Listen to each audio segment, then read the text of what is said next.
semuanya, Assalamualaikum warahmatullahi wabarakatuh. Perkenalkan, nama saya Kurniawati. Di sini saya akan membahas sesuatu yang sangat menarik, yaitu eksistensi One Piece dari masa ke masa.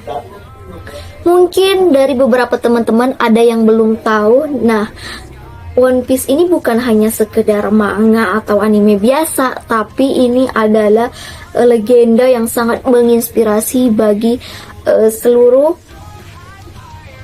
jutaan orang di seluruh dunia. Nah, One Piece itu nggak cuma soal petualangan nyari harta karun, tapi ini cerita tentang persahabatan, mimpi, kebebasan, perjuangan hidup. One Piece diciptakan oleh Eiichiro Oda sejak 1997 dengan lebih dari 25 tahun perjalanan. One Piece telah menjadi ikon budaya pop global yang dikenal oleh berbagai generasi. Manga ini memulai debutnya di majalah Weekly Shonen Jump dan terus berkembang hingga menjadi salah satu karya paling berpengaruh di dunia dari S-Blue sampai Wano. Pertanyaannya, apa sih rahasia One Piece bisa terus nge-hype sampai sekarang? Ayo kita bedah sama-sama di perjalanan epik ini. Nah, pertama di sini saya akan memperkenalkan lebih dalam di setiap karakter. Yang pertama ada Monkey D. Luffy, kapten kru bajak laut topi jerami yang bercita-cita menjadi raja bajak laut yang mempunyai kekuatan buah iblis Gomu Gomu no Mi. Tubuhnya menjadi elastis seperti karet. Dia memulai perjalanannya untuk mencari kru dan menemukan harta karun legendaris, yaitu One Piece. Terus ada Roronoa Zoro bergabung, yaitu seorang ahli pedang. Terus juga ada Nami, seorang navigator jenius. Selanjutnya Usopp, seorang penembak jitu. Dan Sanji, koki berbakat. Memasuki era 2000-an, One Piece ini mengalami masa keemasan dengan arc-arc epic seperti Alabasta, Skypiea, Water 7, Enies Lobby, dan Thriller Bark. Pada masa ini, Mugiwara Crew bertambah dengan karakter. Yang pertama, ada Nico Robin bergabung setelah diselamatkan oleh Luffy dari ancaman pemerintah dunia. Terus selanjutnya ada Franky, seorang tukang kapal eksentrik yang bergabung setelah membantu kru membangun kapal baru, yaitu Thousand Sunny. Nama kapalnya adalah Thousand Sunny.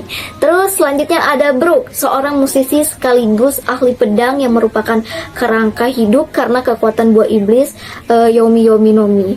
Era 2010-an menandai perubahan besar dengan adanya timeskip yang membuat kru menjadi lebih kuat. Momen ketika Luffy diakui sebagai Yonko menjadi salah satu pencapaian paling ikonik, menunjukkan bahwa keberanian untuk berubah dan berkembang adalah bagian penting dari kesuksesan. Nah, Yonko ini adalah 4 kaisar laut yang paling kuat dan berpengaruh di dunia One Piece. Pada era modern sekarang, cerita mencapai puncaknya dengan arc Wano Country yang menghadirkan pertarungan epik melawan Kaido. Kaido itu adalah salah satu Yonko, maksudnya gitu. Selain itu, misteri besar seperti Joy Boy dan rahasia One Piece mulai terungkap.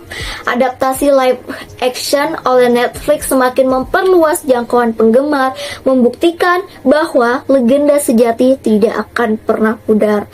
Terus kekuasaan One Piece tidak lepas dari cerita yang mendalam dan nilai-nilai universal seperti mimpi, kebebasan, dan persahabatan. Pelajaran hidup yang bisa diambil dari One Piece itu sangat banyak, mulai dari percaya pada mimpi, pantang menyerah, hingga pentingnya teman yang selalu mendukung. Semua ini membuat One Piece lebih dari sekedar hiburan, tapi ia adalah inspirasi bagi banyak orang di seluruh dunia. Di sini ada filosofi dari One Piece di Indonesia. Beberapa public figure di Indonesia yang mengidolakan One Piece juga memiliki pandangan hidup yang terinspirasi dari cerita One Piece. Pertama ada Eric Colim, jangan pernah menyerah sama mimpi lo, sesulit apapun jalannya.